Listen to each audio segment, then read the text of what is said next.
Hi guys, कैसे हो बेटा? बढ़िया हो? चलिए बढ़िया रहो। तो देखो बाबू, आज हम लोग फिजिक्स का सेकंड लेक्चर आ गए हैं क्लास 12th का। और इस लेक्चर में हम लोग डिस्कस करेंगे कूलाम का नियम, कूलाम का सदिश स्वरूप क्या होता है, कूलाम के नियम की जो सीमा होती है वो क्या होती है, उसके बारे में डिस्कस करेंगे। और लेक्चर के लास्ट में आप लोगों को अच्छे अच्छे न्यूमेरिकल बताएंगे कूलाम के नियम पर आधारित। सो मैं उम्मीद करता हूँ कि आप लोग बहुत अच्छे हैं। सो स्टार्ट करते हैं आज का लेक्चर। ओके, चलिए।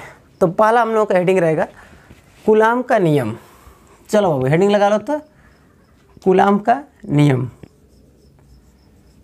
कूलाम का नियम, कूलाम का नियम बहुत मज़ा आने वाला है। COULOMB, coulombs law. ठीक है ना, कूलाम का नियम। देखो बाबू, इन्होंने क्या बताया, तो इन्होंने कहा कि दो बिंदु आवेश, ये दो आवेश हैं, इसको बोल रहे हैं Q1, इसको बोल रहे हैं Q2। इनके बीच जो लगने वाला वैद्युत बल है, पहले तो ये फिगर बन गया। दो आवेश हैं, इनके बीच की दूरी r है, ये Q1 है और ये Q2 है। तो कूलाम ने बोला कि इन दोनों आवेशों के बीच लगने वाला जो वैद्युत बल होता है वो इन दोनों आवेशों के गुणनफल के अनुक्रमानुपाती होता है, तथा इन दोनों आवेशों के बीच की दूरी के वर्ग के व्युत्क्रमानुपाती होता है। इतना शब्द बोला था। चलिए आते हैं। तो इन्होंने क्या बोला कि दो बिंदु आवेशों के बीच, दो बिंदु आवेशों के बीच, आवेशों के बीच लगने वाला वैद्युत आकर्षण अथवा प्रतिकर्षण बल यानी F इन दोनों आवेशों के गुणनफल के अनुक्रमानुपाती, यानी कि F अनुक्रमानुपाती होता है Q1 इंटू Q2 के। ठीक है, साथ ही साथ बताया था कि यही बल इन दोनों आवेशों के बीच की दूरी के वर्ग के व्युत्क्रमानुपाती, यानी F 1/r²। देखिए, इसी चिन्ह को व्युत्क्रमानुपाती पढ़ेंगे तो 1/, करके लिखेंगे, अनुक्रमानुपाती पढ़ेंगे तो डायरेक्टली लिखेंगे। अंडरस्टैंड? ओके, चलो इसे बनाते हैं समीकरण 2। अब देखो बाबू, इन दोनों को ना सम्मिलित करेंगे। समीकरण 1 तथा 2 को सम्मिलित,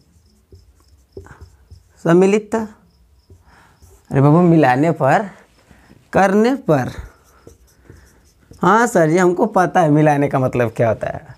चलिए, तो पता है तो शुरू करते हैं। सम्मिलित करने पर देखिए इधर का सेम है तो सेम टू सेम उतार देते हैं। F अनुक्रमानुपाती, दोनों का गुणा कर देंगे तो ये हो जाएगा Q1 इंटू Q2 अपान r²। अच्छा, अनुक्रमानुपाती के चिन्ह को हटाते हैं तो क्या लगाते हैं, तो एक नियतांक लगाते हैं। तो F बराबर K Q1 Q2 अपान r²। अब ज़रा देखिए K को क्या बोलेंगे, तो यहाँ पर K जो है ना वो अनुक्रमानुपाती नियतांक है, अनुक्रमानुपाती नियतांक। चलिए अब आगे देखिए, K का मान कूलाम ने दिया था 1/4πε0। तो 1/4πε0 Q1 Q2 अपान r²। तो ये होता है कूलाम का नियम। K का मान बगल में लिख लेंगे, K बराबर 1/4 पाई एप्सिलॉन नॉट। ठीक है, देखिए तो ये जो फार्मूला है ये अदिश रूप में है। किस रूप में है? तो अदिश रूप में।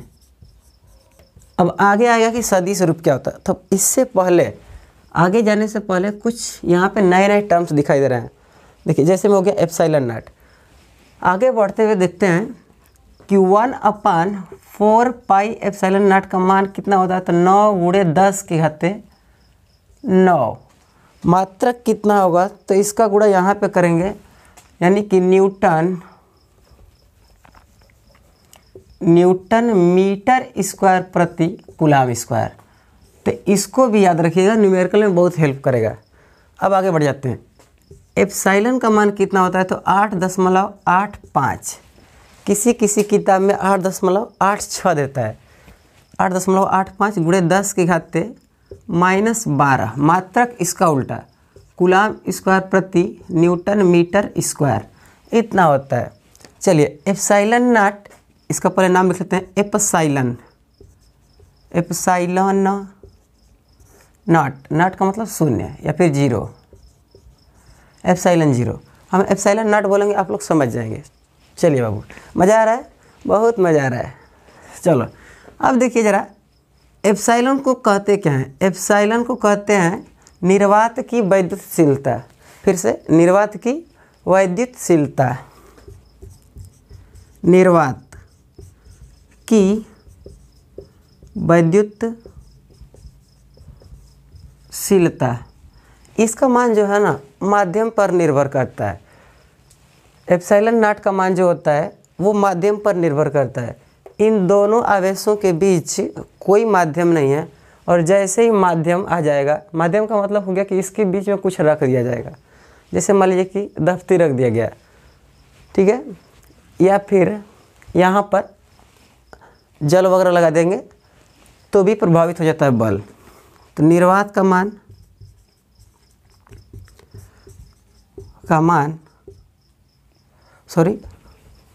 एप्सिलॉन नॉट का मान, एप्सिलॉन नॉट का मान माध्यम पर निर्भर करता है। माध्यम पर निर्भर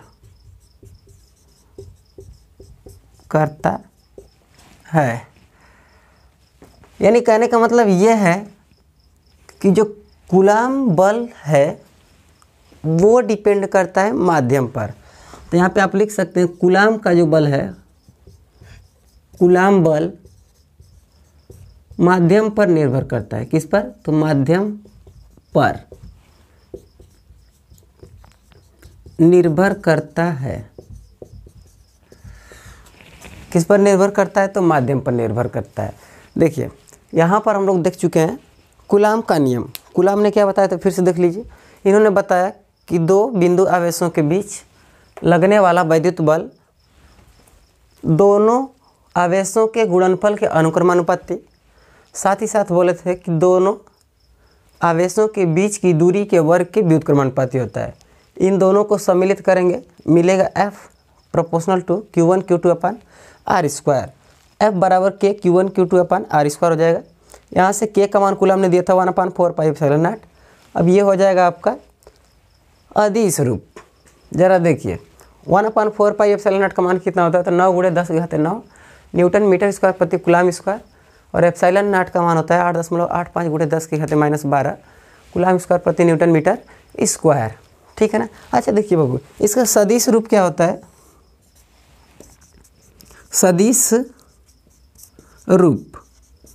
सदिश रूप में इसको कैसे लिखेंगे? तो F बराबर 1/4 pi epsilon naught Q1 Q2 upon R square होता है, और यहाँ पे लग जाता है R कैप। ठीक है ना। और R कैप क्या है? तो R कैप जो है वो एकांक सदिश है। क्या है? तो एकांक सदिश। और यही हमें बताता है कि लगने वाले बल की दिशा किस तरफ है। तो देखिए लगने वाले जो बल की दिशा है ना, वो इन दोनों आवेशों को मिलाने वाली रेखा के अनुदिश काम करता है। इन दोनों आवेशों को मिलाने वाली रेखा के अनुदिश। तो F की दिशा किधर होती है, तो दोनों आवेशों को मिलाने वाली रेखा के अनुदिश, दोनों आवेशों को मिलाने वाली रेखा के अनुदिश काम करता है, रेखा के अनुदिश। इस प्रकार से होता है। कूलम्ब का जो बल है वो दोनों आवेशों को मिलाने वाली रेखा के अनुदिश कार्य करता है। चलिए देखिए, अब हम लोगों के दिमाग में एक क्वेश्चन आता है कि सर ये जो बल है वो आकर्षण प्रकृति का हुआ कि प्रतिकर्षण प्रकृति का है, ठीक है ना। तो देखो बाबू, ये डिपेंड करता है आवेश कैसा है। अगर ये आवेश धन आवेश है और ये भी क्या है, धन आवेश, तो प्लस प्लस एक दूसरे को रिपेल करते हैं, यानी लगने वाला बल कैसा होगा, तो प्रतिकर्षण। अगर एक प्लस है दूसरा माइनस है तब कैसा होगा, तो आकर्षण। अगर दोनों माइनस है तो भी प्रतिकर्षण। यानी कहने का मतलब है कि दोनों की शकल समान तो प्रतिकर्षण बल, और दोनों की शकल विपरीत तो क्या हो जाएगा, आकर्षण बल। ठीक है ना। कहीं पे लिख ले, क्या यहाँ पे लिख लेते हैं। देखिए, अगर दोनों प्लस प्लस है तो कौन सा बल होगा, तो प्रतिकर्षण बल। अगर एक प्लस एक माइनस तो क्या होगा, आकर्षण। अब आगे देखिए, अगर दोनों माइनस है, ये भी माइनस और ये भी माइनस, तब क्या होगा, तो प्रतिकर्षण। ठीक है ना। अच्छा, एगो माइनस हो गया और दूसरा प्लस, तब क्या होगा, तो आकर्षण। समझ रहे हैं। चलिए देखिए, इस प्रकार से होता है, यानी सजातीय आवेश एक दूसरे को प्रतिकर्षित करते हैं और विजातीय आवेश एक दूसरे को आकर्षित करते हैं। तो आई होप आप लोगों को कूलम्ब का नियम क्लियर हो गया, ठीक है ना। इसका स्क्रीनशॉट लीजिए, फिर उसके बाद चलते हैं इसका सदिश रूप क्या होता है, ठीक है ना। चलो बनाइए, बाकायदा एकदम बनाते रहिए। चलिए बाबू, देखिए तो मिटा दें इसको। हाँ सर, मिटा दी। चलिए आगे देखिए।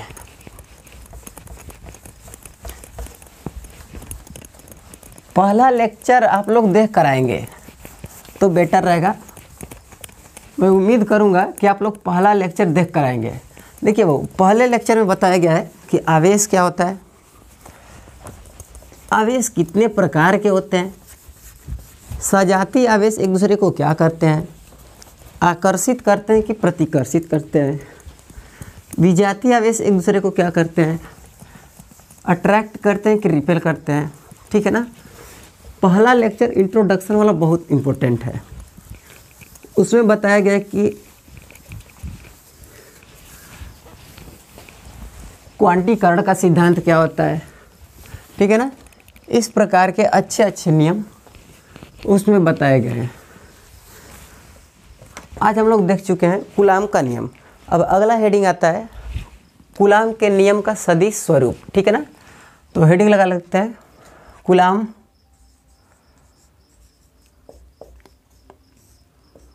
के नियम।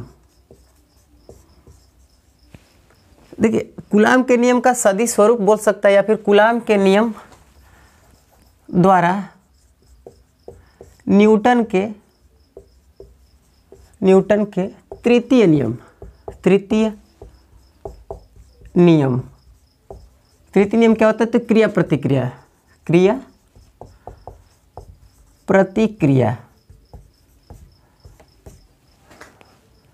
तृतीय नियम की प्राप्ति। चलो बाबू देखो, ये हेडिंग है। कूलम्ब के नियम से हम लोग प्राप्त करेंगे न्यूटन का तृतीय नियम।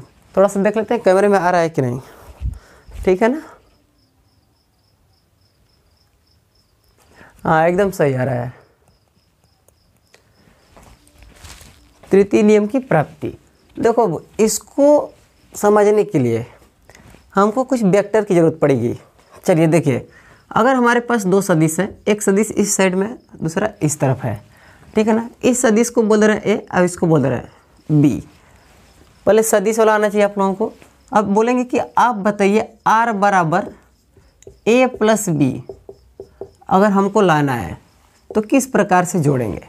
तो देखो बाबू, किस में जोड़ना है, ए में। किसको जोड़ना है, बी को।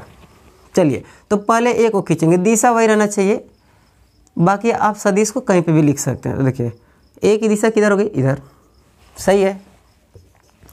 अब पहले वाले का हेड उसके अगले वाले के टेल से जुड़ेगा, तो बी वाले का टेल, यहाँ पर दिशा वही होनी चाहिए, इस प्रकार से हो जाएगा।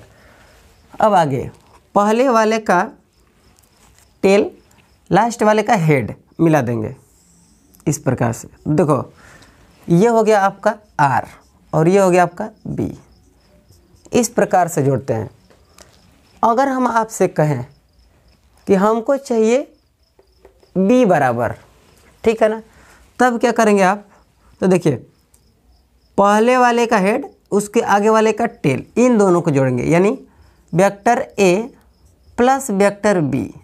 अब बराबर में कौन हो जाएगा, तो जो लास्ट में मिलाया जाएगा, तो बराबर वेक्टर आर। तो यहाँ से वेक्टर बी बराबर निकालेंगे तो कितना हो जाएगा, तो vector R minus vector A, ठीक है ना। इसका मतलब क्या है, देखो बाबू अच्छे से समझो। बी बराबर हम निकाले हैं, आप लोग को बस एक चीज़ देखना है कि दोनों के दोनों सदिश, ये वाला और ये वाला, एक ही बिंदु से जा रहे हैं निकल के। देखिए ए वाला भी इस तरफ, आर वाला भी इसी तरफ, दोनों एक ही बिंदु से निकल के जा रहे हैं। तो यहाँ पे देखो बी वाला किधर से किधर है, इस साइड से इस साइड में, यानी बी वाला जो है ए को छोड़ के जा रहा है और किसके पास जा रहा है, तो आर वाले के पास। देखिए यहाँ से चला इधर, तो किसको छोड़ दिया, ए वाले को, और किसके पास पहुँच गया, आर वाले के पास। तो देखिए जिसको छोड़ा जाता है ना वो गम में पड़ जाता है, किस में पड़ जाता है, तो गम में, और जो गम में जाता है वो हो जाता है माइनस में, क्योंकि उसको घाटा हो जाता है, ठीक है ना। और जो जिसके पास कोई जाता है व्यक्ति वो हो जाता है खुशी में। और देखिए खुशी में हो जाएगा तो इसका मतलब क्या है कि वो प्लस में जाएगा, यानी ए वाले को छोड़ करके जा रहा है तो ए वाला किस में चला जाएगा, माइनस में, और आर वाला किस में हो जाएगा, प्लस में। जैसे में देखिए अगर एक सदिश इधर है दूसरा इधर है, इसको बोल दूँ R1, इसको बोल दूँ R2, ठीक है ना। हम आपसे पूछेंगे इस साइड से जा रहा है,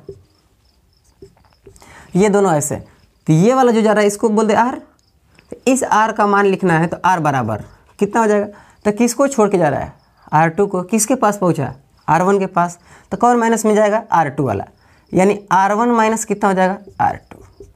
पकड़ रहे हैं। देखिए अगर इस प्रकार से बना दें, बस आप लोगों को ये चीज़ देखना है कि दोनों के दोनों कहाँ से चलने चाहिए, एक ही बिंदु से चलने चाहिए। चलिए ये वाला देखिए इधर जा रहा है, ये इधर जा रहा है, हम आपसे ऐसे पूछेंगे, ये R1 हो गया और ये R2, तो कौन माइनस में जाएगा, देखिए ये R बोल दीजिए, तो वेक्टर R बराबर इसको छोड़ के जा रहा है, तो ये वाला हो जाएगा R1, ये चला जाएगा आपका किस में, माइनस में, क्योंकि इसको छोड़ के जा रहा है, तो R2 माइनस R1, इस प्रकार से, ठीक है ना। अब इतना समझ गए तो सदिश रूप से हम लोग कैसे प्राप्त करेंगे कूलाम का नियम, वो देखिए। इतना समझ गए आप लोग ना। चलो अब ज़रा देखिए फिगर बनाएंगे, तो इसका ये अक्ष है, एक्स अक्ष, वाई अक्ष, आप जेड अक्ष भी बना सकते हो ऐसे, जेड अक्ष मूल बिंदु हो गया। यहाँ पर रखेंगे दो आवेश, एक आवेश यहाँ पर हो गया, दूसरा आवेश यहाँ पे है, ठीक है ना। इनके बीच की दूरी को बोल रहे हैं आर। चलो बाबू अब देखिए ये है Q1 और ये Q2, आवेश ये वाला कौन है, Q1, और ये वाला Q2।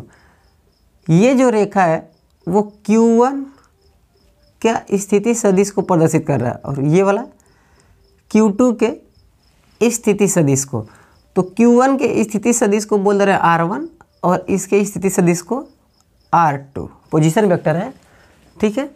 अब ज़रा देखिए ये कौन है, तो वेक्टर R। अगर Q2 वाला Q1 पर बल लगाएगा तो ये किधर लगाएगा बल, तो इस साइड में। मान लेते हैं कि दोनों के दोनों आवेश कैसे हैं, प्लस, यानी धन आवेश है, तो ये वाला बल लगाएगा तो किस दिशा में लगाएगा, तो इस दिशा में लगाएगा। अब ज़रा देखिए Q2 वाला Q1 पर बल लगा रहा है, तो सिंबल यूज करेंगे F। 1 पे बल लगा रहा है तो 1 वाले को अंदर लिखेंगे, दूसरा वाला बल लगा रहा है तो 2 को बाहर लिखेंगे। सिमिलरली मतलब इसी प्रकार ये वाला बल लगाएगा इस पे, इस साइड में ढकेलेगा क्योंकि ये कौन है प्लस।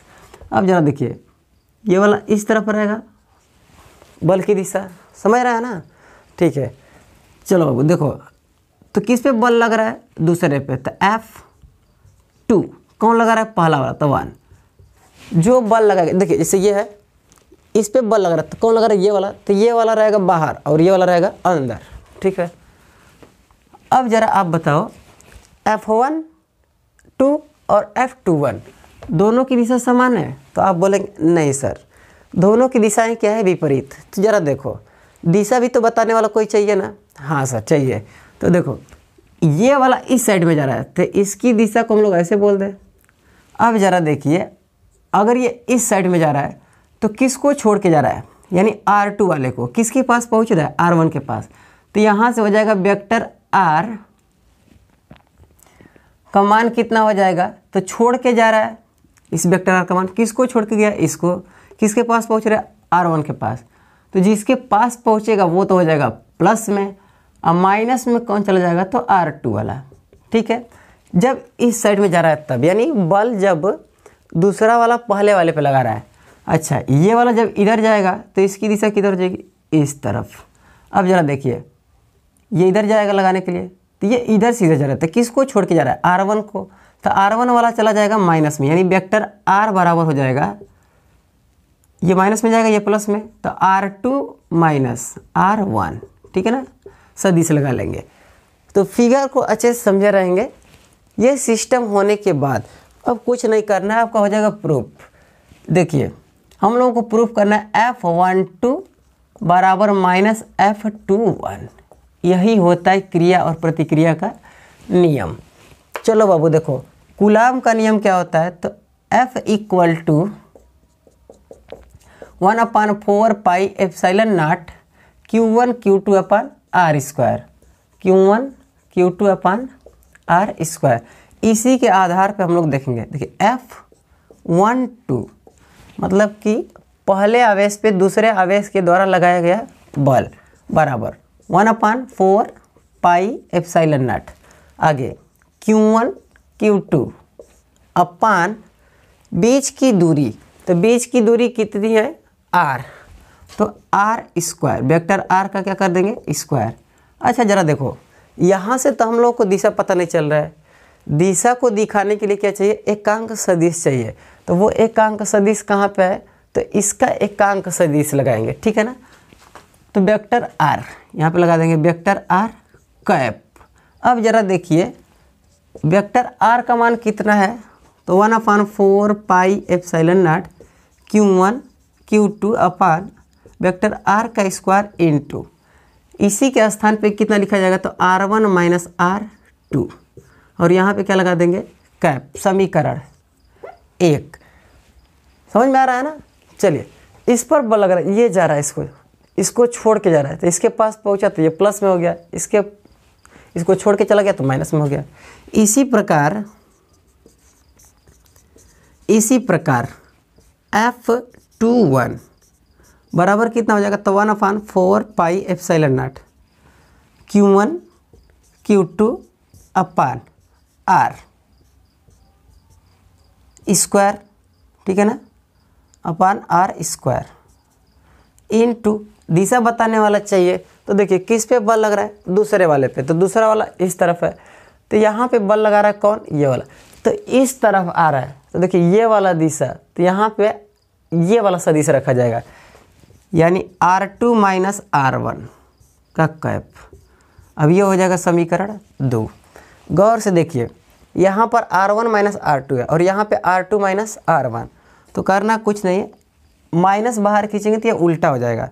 तो 1/4 pi epsilon naught Q1 Q2 upon vector R के मॉड का स्क्वायर इंटू, ये कितना हो जाएगा, तो R1 माइनस R2, वेक्टर लगाते रहेंगे।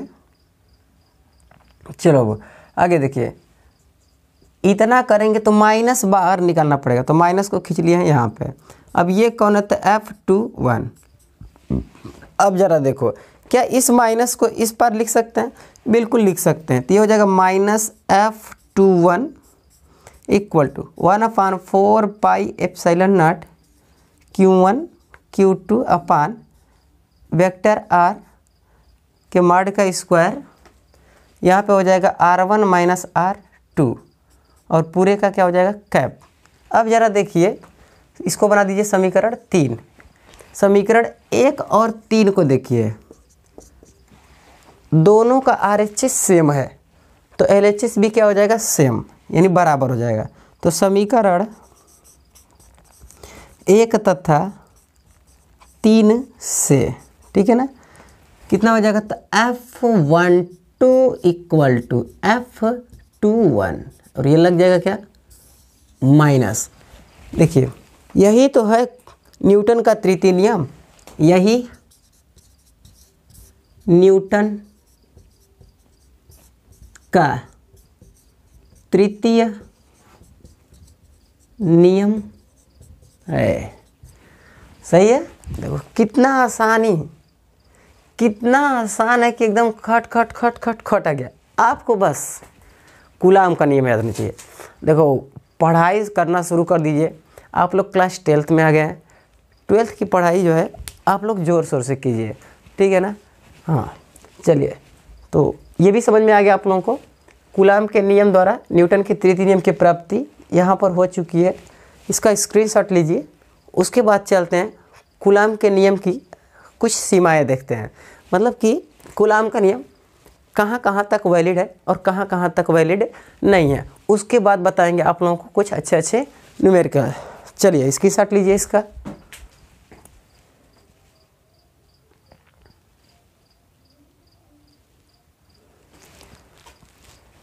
चलो अब हो गया, चलिए मिटा दें इसको, ठीक है। अब बात करते हैं कूलाम के नियम की सीमा, ठीक है ना। अभी तक हम लोग क्या कर रहे थे, तो कूलाम के नियम से प्राप्त किए थे न्यूटन के तृतीय नियम को।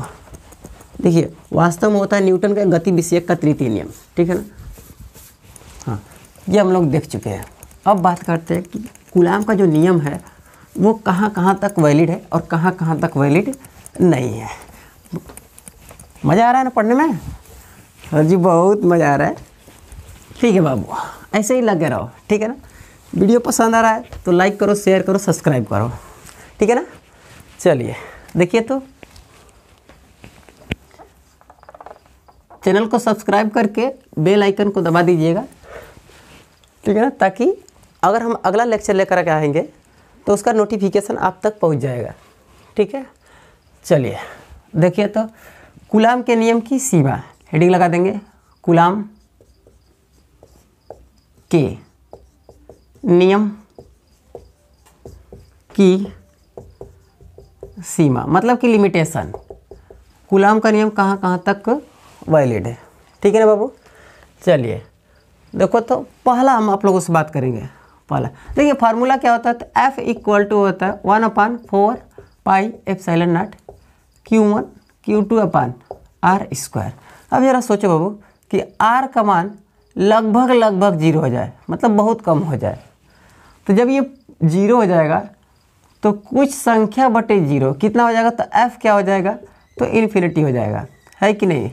जो कि क्या है, असंभव स्थिति है। असंभव, ऐसा असंभव स्थिति यहाँ पर लिख देंगे, असंभव स्थिति। ऐसा नहीं हो सकता कि फोर्स जो है ना इन्फिनिटी हो जाए। तो कहने का मतलब ये है कि दो बहुत नज़दीक, बहुत पास रखे आवेशों पर कूलाम का नियम नहीं लगता है, ठीक है ना। तो दो बहुत पास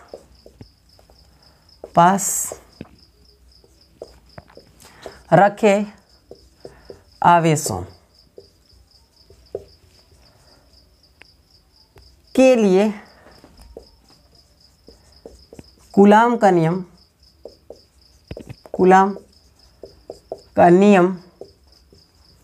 वैलिड नहीं है, ठीक है ना।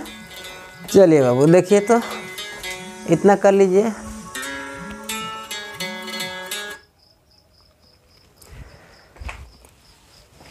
चलिए देखिए, तो बहुत पास अगर है स्थित तो उन पर काम नहीं करता है। दूसरा लिमिटेशन क्या है कि जो कूलाम का नियम है ना वो स्थिर आवेशों पे काम करता है। अगर दोनों आवेश रुके हुए हैं तब तो सही है। हाँ, यहाँ तक भी चलता है कि अगर एक आवेश रुका हुआ है दूसरा आवेश गतिमान है तो भी कूलाम का नियम लग जाता है, लेकिन अगर दोनों आवेश गतिमान हो जाएंगे तो कूलाम का नियम नहीं लगता है। तो देखिए, दोनों स्थिर आवेशों के लिए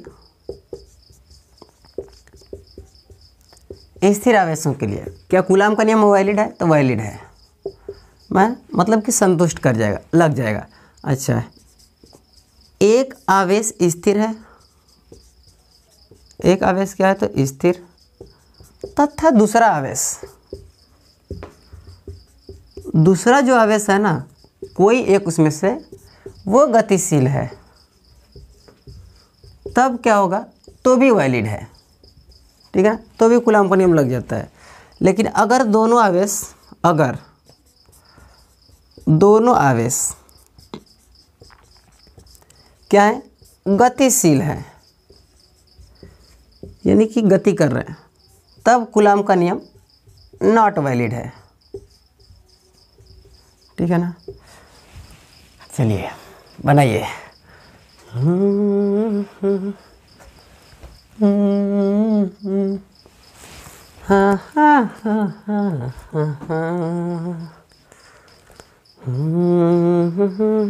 स्क्रीनशॉट लीजिए, इसका गाने में मग्न हो जा रहा है वो, ठीक है ना। चलिए, तो इसका स्क्रीनशॉट हो गया। अब देखो बाबू, कूलाम के नियम पर आधारित कुछ हम लोग सवाल लगाएंगे, ठीक है ना। चलिए, तो इसको मिटाते हैं और आते हैं पहला सवाल लेकर के, ठीक है। चलिए देखिए,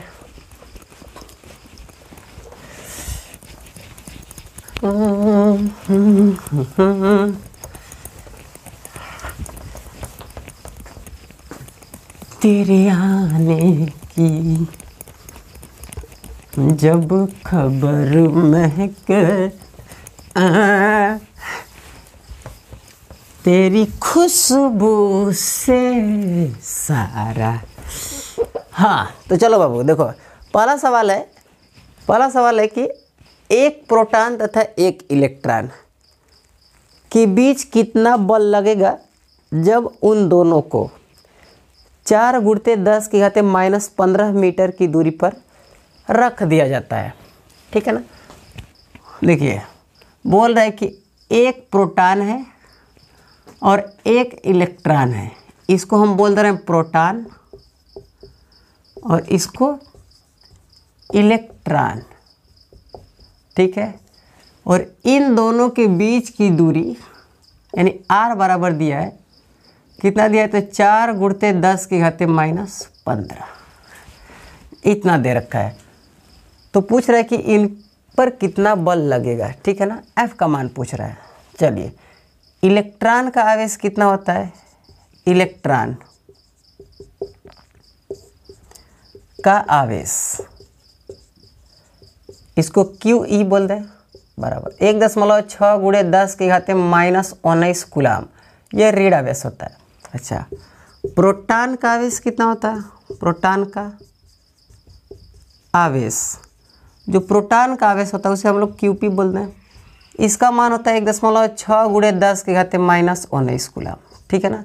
दोनों का मान समान होता है, एक होता है प्लस, एक होता है माइनस। इलेक्ट्रॉन का आवेश होता है ऋणात्मक और प्रोटॉन का आवेश होता है धनात्मक।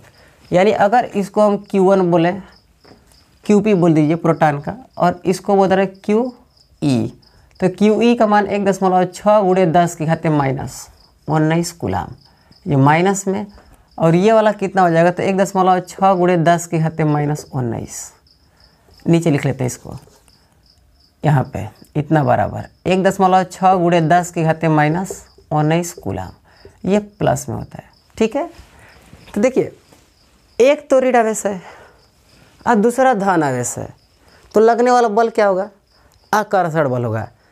इस प्लस और माइनस से हम लोग पता कर लिए कि आकर्षण बल होगा, ठीक है ना। तो जो सवाल लगाएंगे हम लोग, उसमें हम लोग परिमाण यूज करेंगे, ठीक है ना, यानी दोनों का धनात्मक मान यूज करेंगे। अब देखिए, ऋणात्मक मान भी रख सकते हैं। आंसर आ जाएगा आपका ऋणात्मक में, यानी माइनस में आ जाएगा। तो माइनस में जब आंसर आएगा तो आप बोलेंगे कि जो लगने वाला बल है वो आकर्षण प्रकृति का है। किस प्रकृति का बोलेंगे? तो आकर्षण। अगर प्लस में आंसर आएगा तो उसको क्या बोलेंगे? प्रतिकर्षण प्रकृति का। तो सवाल शुरू करते हैं। चलिए बाबू देखिए कितना हो जाएगा। तो लगने वाला बल F बराबर 1/4 pi epsilon naught Q1 Q2 upon R square, ये होता है।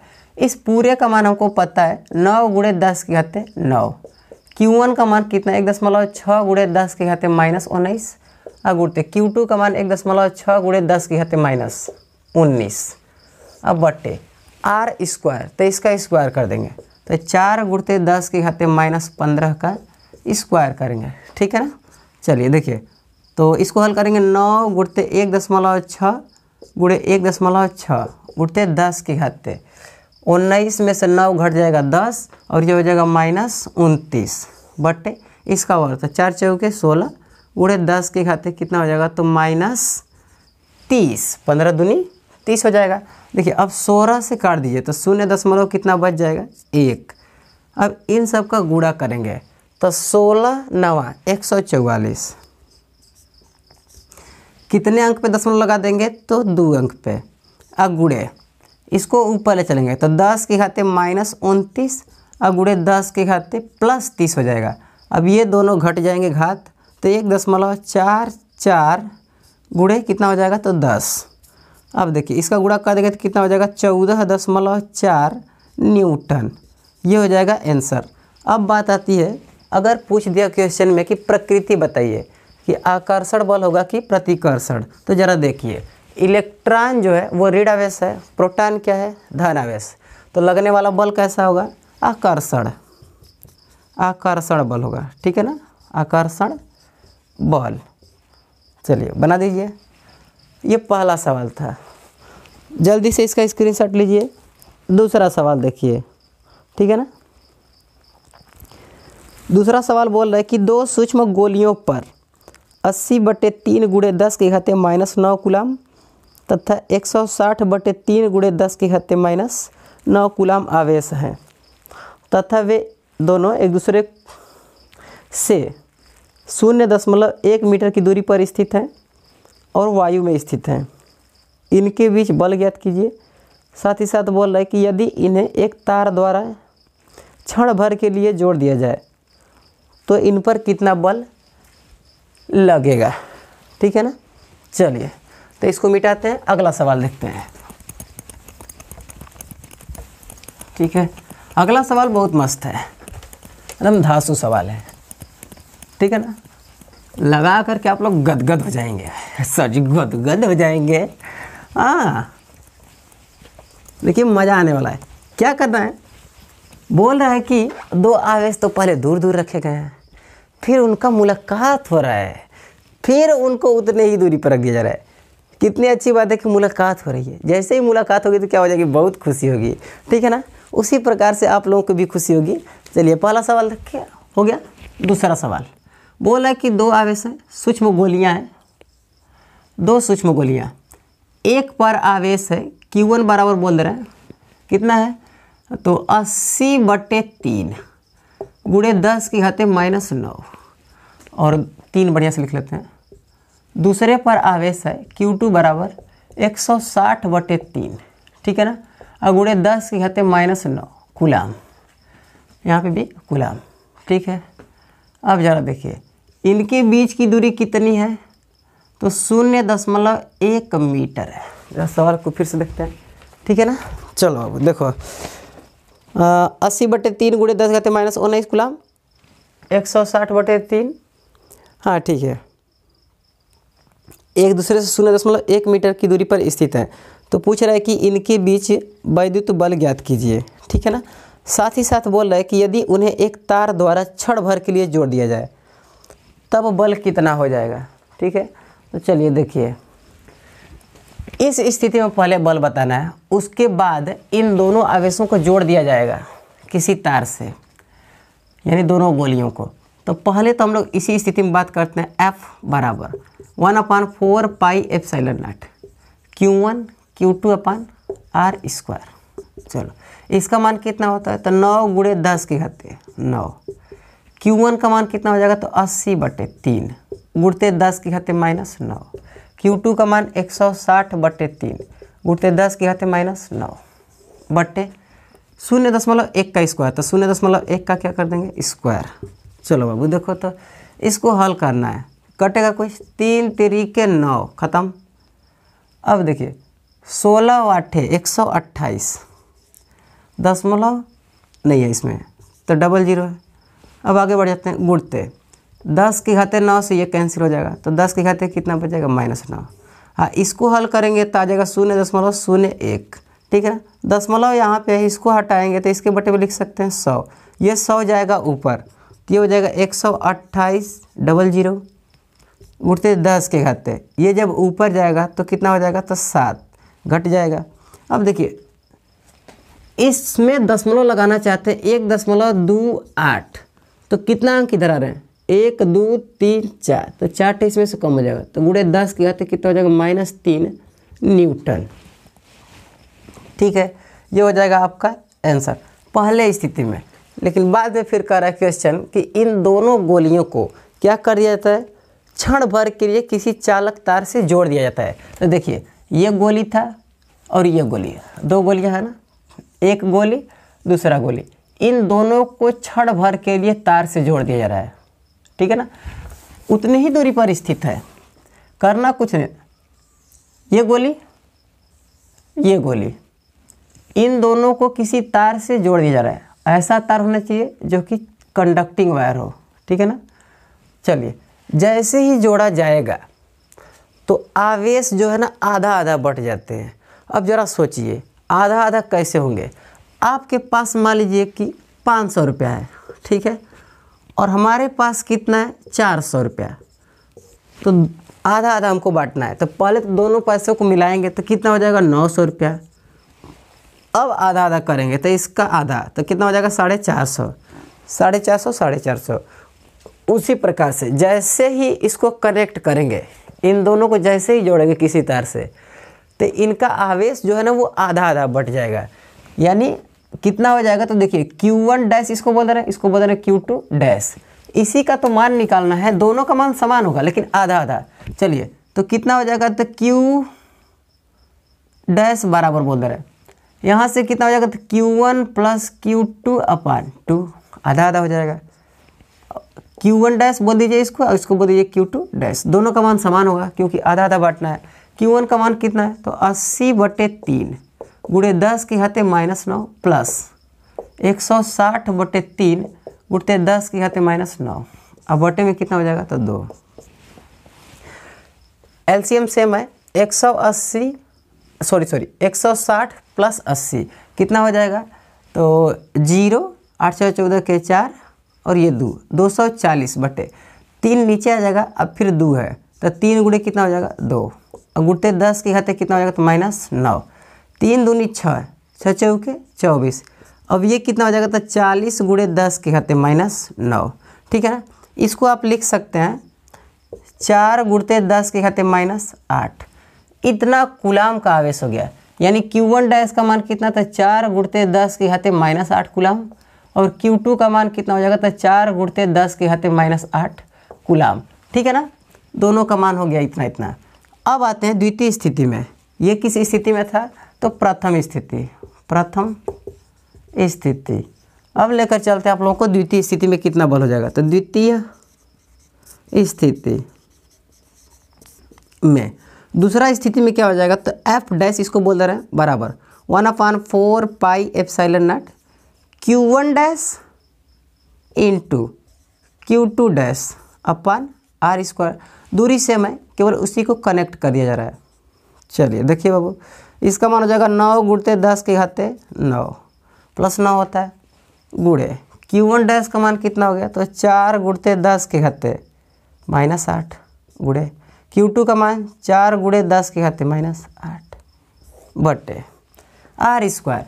बीच का दूरी कितना था, 0.1 मीटर, तो 0.1 का स्क्वायर। चलो देखो कट रहा है, कुछ नहीं कट रहा है।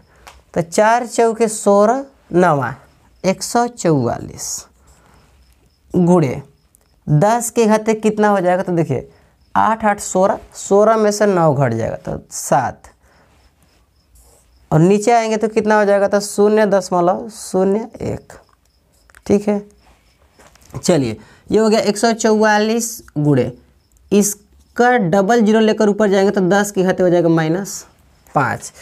अब यहाँ पे दशमलव लगाना तो क्या करेंगे, 1.44 गुणे 10 के घाते कितना हो जाएगा, तो -3 न्यूटन, और ये हो जाएगा आपका आंसर। ठीक है ना, चलो बाबू बनाओ। तो प्रथम स्थिति में कितना आंसर, तो ये आंसर हो गया। द्वितीय स्थिति में कितना हो गया, तो इतना न्यूटन का बल लग रहा है। आप बताइए किस स्थिति में ज़्यादा बल लग रहा है, तो इस स्थिति में 1.44 गुणे 10 घाते -3, और ये इतना है। ठीक है ना, चलो बनाओ।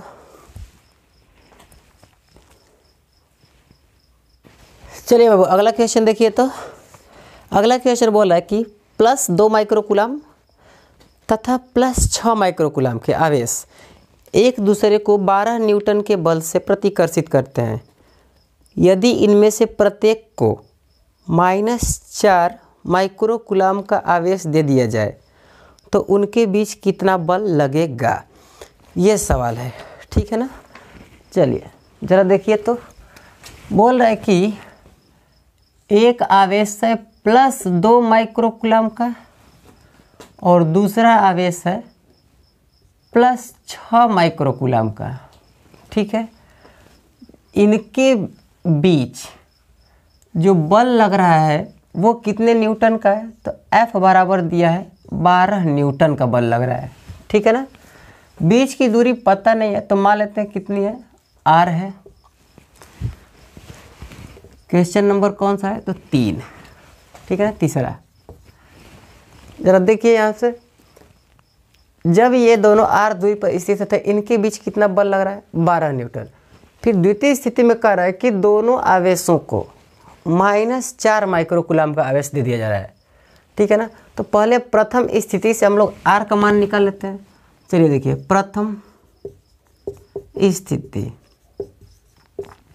प्रथम स्थिति में क्या हो जाएगा, तो F बराबर हो जाएगा 1/4 pi epsilon naught Q1 Q2 अपान R²। सही है। F का मान कितना, तो बाहर मतलब 12।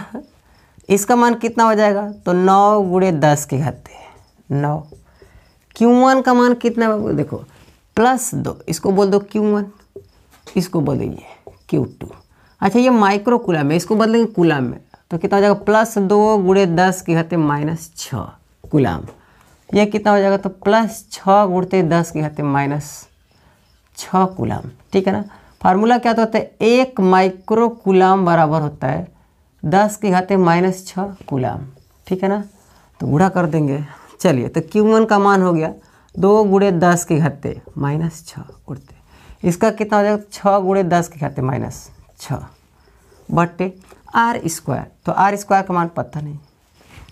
अब ज़रा देखिए, तो ये कुछ कटेगा, 2 छक्के 12, यहाँ पे कितना बच गया 1, इसका इधर गुणा कर देंगे तो कितना हो जाएगा R², यहाँ पे बच जाएगा 9 गुणे 10 के घाते 6 कितना हो जाएगा 12, -12 घात हो गया, 12 में से 9 घट जाएगा तो -3 मीटर स्क्वायर। ये बीच की दूरी आ गया। द्वितीय स्थिति में देखिए जरा,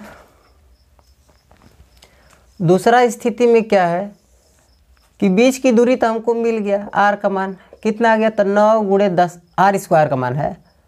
ठीक है ना, बीच का दूरी यानी यहाँ से मिल जाएगा हमको, R ही दूरी है।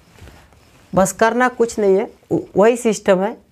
+2 माइक्रोकूलम को कितना और आवेश दे दिया गया, तो -4 माइक्रोकूलम। ठीक है ना, +2, देखिए +2 था माइक्रोकूलम, इसको दे दिएगा मतलब जोड़ देंगे इसमें कितना, -4 माइक्रोकूलम, तो कितना हो जाएगा, तो प्लस माइनस घट जाएगा यानी हो जाएगा -2 माइक्रोकूलम। ठीक है, अच्छा यहाँ पे कितना हो जाएगा, तो 6 माइक्रोकूलम था, तो 6 माइक्रोकूलम प्लस में था, इसको दे देंगे -4 माइक्रोकूलम, तो कुल कितना हो जाएगा, तो 2 माइक्रोकूलम हो जाएगा। तो ये वाला हो जाएगा +2 माइक्रोकूलम, यानी ये हो गया Q2 और ये हो गया Q1। ठीक है, अब देखिए आवेश थोड़ा सा चेंज हो जा रहे हैं। अब बल क्या होगा, तो एफ डैश बराबर 1/4 pi epsilon naught Q1 Q2 upon R square, इसको डैश बोल दें, Q1 डैश Q2 डैश, सही है। इसका मान कितना है, तो 9 × 10⁻⁹ 9। इसको हटा दें, Q1 Q2 का मान रख दीजिए। Q1 डैश का मान कितना है, तो 2 × 10⁻⁻6। इसको बदल लेंगे, -2 × 10⁻⁻6। देखिए हम लोग मान रख रहे हैं डायरेक्टली, चिन्ह नहीं रख रहे हैं। चिन्ह से हम लोग ये बता देंगे कि बल कैसा है, आकर्षण है कि प्रतिकर्षण। जरा देखो यहाँ पे दोनों प्लस है, तो कौन सा बल होगा, प्रतिकर्षण, है कि नहीं। बल कौन सा यहाँ पे लग रहा है, तो प्रतिकर्षण बल। ये जो बल है किस प्रकृति का है, तो प्रतिकर्षण। चलिए यहाँ पे देखते हैं, ये माइनस है और ये प्लस है, तो किस प्रकृति का आएगा, आकर्षण। गुणे 2 × 10⁻⁻ कितना हो जाएगा, तो -6। इसको भी चेंज कर सकते हैं, तो 2 × 10⁻⁻6 कूलम बटे आर स्क्वायर का मान निकाले हैं कितना है, तो 9 × 10⁻⁻3। जरा रखते हैं, 9 से 9 कट जाएगा, बिल्कुल कट जाएगा। 2 दूनी कितना हो जाएगा, 4 × 10⁻⁻। जरा देखिए 6 6 12 में से 9 घट जाएगा, तो -3। अब बटे में 10⁻⁻3 कट जाएगा, तो कितना आ जाएगा, 4 न्यूटन। ठीक है ना, 4 न्यूटन का। जैसे जैसे आवेश दे देंगे बल का मान देखिए घट गया। पहले कितना था, 12 न्यूटन, अब कितना आ गया, 4 न्यूटन। आंसर। चलिए बनाइए। तो इसके बाद और अच्छा सवाल देखते हैं, पहले उसको बना लीजिए आप लोग, ठीक है। चलो समझ में आ रहा है न्यूमेरिकल, कुछ नहीं है न्यूमेरिकल में, उतना जान परान तो है नहीं न्यूमेरिकल में। मस्त सवाल है, ठीक है। अगला सवाल लेकर आते हैं, ठीक है ना बाबू। आप लोगों के बुक में जो है अच्छा न्यूमेरिकल दिया है, वहाँ से करते रहिए, ठीक है। चलो देखो अगला न्यूमेरिकल थोड़ा और अच्छा है, ठीक है। चलिए देखिए, इसको मिटा दें, हाँ सर जी मिटा दीजिए। चलो इसको पहले मिटाते हैं, उसके बाद सवाल पढ़ते हैं। सवाल तो आप लोगों के स्क्रीन पे दिखाइए देगा, हाँ सर जी दिखाई दे रहा है। चलिए अब जिसको नहीं दिखाई दे रहा है वो अपनी बुक में देखेगा। हम भी बुक का ही सवाल लेके आए हैं, ठीक है ना। चलिए चलो बाबू देखो अगला सवाल पढ़ दे रहे हैं। अगला सवाल बोल रहा है कि 2 ठीक एक जैसी धातु की गोलियां जिन पर विभिन्न परिमाणों के सजातीय आवेश हैं, ठीक है। यानी जो आवेश हैं वो सजाती हैं और अलग अलग मान के हैं। जब एक दूसरे से 0.5 मीटर की दूरी पर रखी जाती है तो वे एक दूसरे को 0.108 न्यूटन के बल से प्रतिकर्षित करती हैं। जब उन्हें आपस में स्पर्श कराकर पुनः उतनी ही दूरी पर रखा जाता है तो वे एक दूसरे को 0.144 न्यूटन के बल से प्रतिकर्षित करती हैं। तो प्रत्येक का प्रारंभिक आवेश ज्ञात कीजिए। चलिए बहुत धांसू सवाल है, ठीक है ना।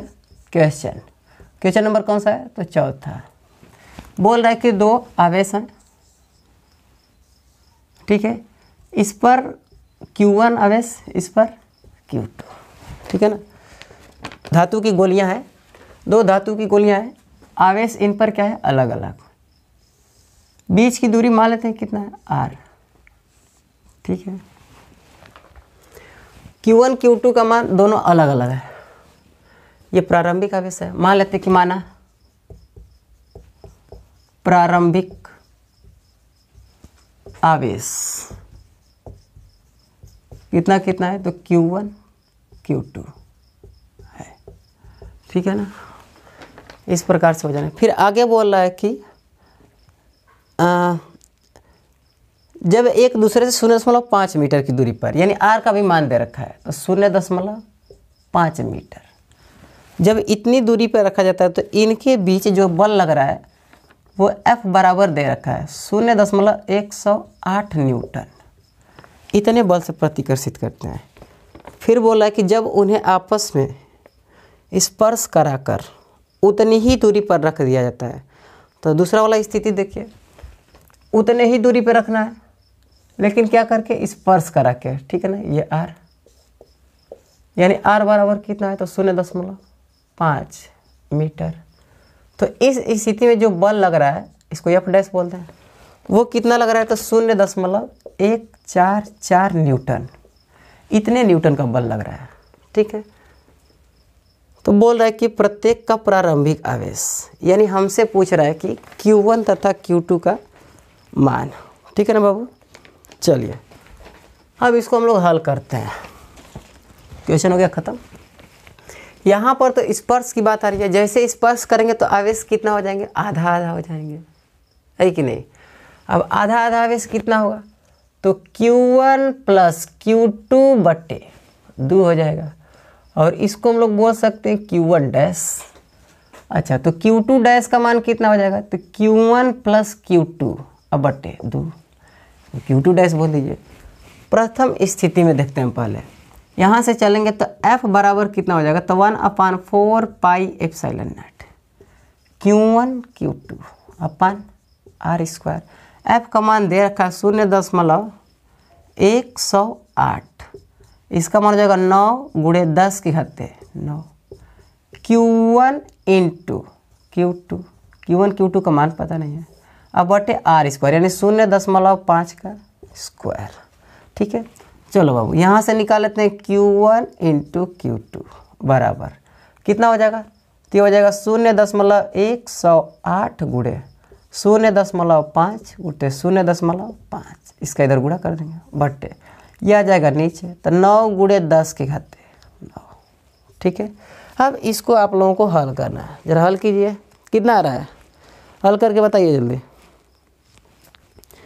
चलो हल हो गया, चलिए नहीं हल करेंगे आप लोग, तो ये आ जाएगा आप लोगों का 3 गुणे 10 के घाते -12 कूलाम स्क्वायर, क्योंकि कूलाम 2 बार है तो कूलाम स्क्वायर। ये किसके बराबर हो गया, तो Q1 इंटू Q2, समीकरण बना लीजिए इसको 1। अब आते हैं द्वितीय स्थिति में। द्वितीय स्थिति में कितना हो जाएगा, तो F डैश बराबर 1/4 pi epsilon naught Q1 dash into Q2 dash अपन r²।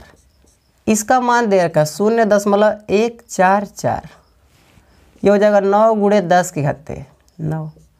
Q1 Q2 यानी ये हो जाएगा Q1 प्लस Q2 अपान 2 का होल स्क्वायर, 2 बार है, दोनों का मान समान है, अपान ये कितना हो जाएगा 0.5 का होल स्क्वायर। हमको निकालना है Q1 प्लस Q2 अपान 2 का होल स्क्वायर बराबर, चलिए सर जी, तो यहाँ से कितना हो जाएगा, तो इसका गुणा करेंगे तो 0.144 गुटे 0.5 गुटे 0.5 बटे, ये आ जाएगा नीचे, तो 9 गुणे 10 के घाते 9, और इस पूरे को हल करेंगे तो आ जाएगा आपका 4 गुणते 10 के घाते -12। यहाँ से कौन हो गया, तो Q1 प्लस Q2, इसको लिख सकते होल स्क्वायर अपान 4, सही है। चलिए इसका गुणा इसमें कर देंगे तो कितना हो जाएगा, तो Q1 प्लस Q2 का होल स्क्वायर बराबर 16 गुणते 10 के घाते -12।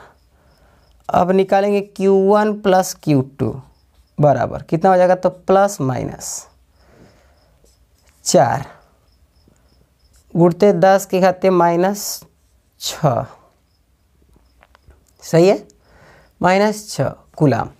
समीकरण 2 प्लस माइनस में वर्गमूल आता है, ये हो गया समीकरण 2। अब जरा देखिए, अब हम लोग एक फार्मूला जानते हैं, Q1 माइनस Q2 का होल स्क्वायर बराबर Q1 प्लस Q2 का whole square minus 4Q1 Q2, सही है ना। a² plus b² plus 2ab घट जाएगा -2ab, एकदम सही है। अब इसमें रख दीजिए, कहाँ पे हल करें, यहाँ पे हल कर दे रहे हैं, ठीक है ना। इसमें चलिए अब देखिए, तो Q1 माइनस Q2 का होल स्क्वायर बराबर, इसका मान कितना है, तो देखिए इसका मान है 16 गुणे 10 के घाते 16 गुणते 10 के घाते -12 माइनस 4 गुणे Q1 Q2 का मान यहाँ पे 3 गुणे 10 की घाते -12, ये हो जाएगा 16 और -12, बाहर कौन हो जाएगा तो गुणे 10 की घाते -12, तो ये हो जाएगा 4 गुणते 10 की घाते -12। ये किसका माना गया तो Q1 माइनस Q2 का होल स्क्वायर, तो आपका आ जाएगा Q1 माइनस Q2 बराबर प्लस माइनस 2 गुणे 10 की घाते -6 कूलाम। ये Q1 माइनस Q2 का माना गया। अब चलिए इन दोनों का मान जब आ गया तो करना क्या है, इसको बनाते हैं समीकरण 2 हो गया तो ये हो जाएगा आपका 3। इन दोनों को एक साथ लिख करके हल कीजिए। चलिए देखिए Q1 प्लस Q2 बराबर कितना है तो प्लस माइनस 4 गुणते 10 की घाते -6, और Q1 माइनस Q2 बराबर कितना है तो प्लस माइनस 2 गुणे 10 की घाते -6।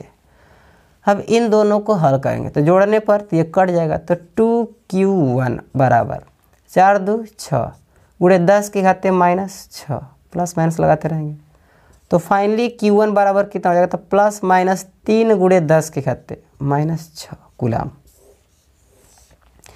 अब Q1 का मान उठा करके रख दीजिए किसी एक समीकरण में, चाहे 2 में चाहे 3 में, तो Q2 बराबर फाइनली आ जाएगा। हम इसी में रखेंगे, नहीं इसमें रखेंगे क्योंकि प्लस में इसमें दिया, इसमें रखेंगे तो भी आ जाएगा। चलिए तो समीकरण 2 में रख दे रहे हैं, ठीक है ना। तो Q2 बराबर हो जाएगा 4 गुणे 10 के घाते -6, ये वाला। अब Q1 को कर देंगे इस पर तो माइनस, Q1 का मान कितना है प्लस माइनस है, ये भी प्लस माइनस, तो प्लस माइनस कितना हो जाएगा तो Q1 का मान 3 गुणे 10 के घाते -6, घटा देंगे तो 4 में से 3 घट जाएगा तो कितना हो जाएगा 1 गुणे 10 की घाते -6 कूलाम। तो Q1 का मान कितना हो गया 3 गुणे 10 की घाते -6, Q2 का मान कितना हो गया 1 गुणे 10 की घाते -6, प्लस माइनस तो यानी धन आवेश भी हो सकता है और ऋण आवेश भी हो सकता है, ठीक है। सजातीय आवेश है, प्लस प्लस रहेंगे तो भी प्रतिकर्षित करेंगे, माइनस माइनस रहेंगे तो भी प्रतिकर्षित करते हैं। तो आई होप आप लोग इसका स्क्रीनशॉट लेंगे, ले लीजिए स्क्रीनशॉट, ठीक है बाबू, स्क्रीनशॉट ले लीजिए। अब आगे बढ़ जाते हैं। देखो बाबू आज का लेक्चर करते हैं यहीं पे समाप्त, ठीक है ना। पढ़ाई करो आप लोग जोर शोर से, शोर का मतलब हल्ला गुल्ला नहीं करेंगे, हाँ जोर शोर से मतलब जीव जान लगा के, ये नहीं कि पढ़ाई करो तो उसमें शोर मचाओ, ऐसा कोई बात नहीं है, ठीक है ना। तो आज का लेक्चर यहीं पे करते हैं समाप्त। मिलेंगे अगले लेक्चर में, उस लेक्चर में हम लोग बात करेंगे प्रिंसिपल ऑफ सुपरपोजिशन, यानी अध्यारोपण का सिद्धांत क्या होता है, ठीक है। चलो तब तक के लिए जय हिंद, गुड बाय।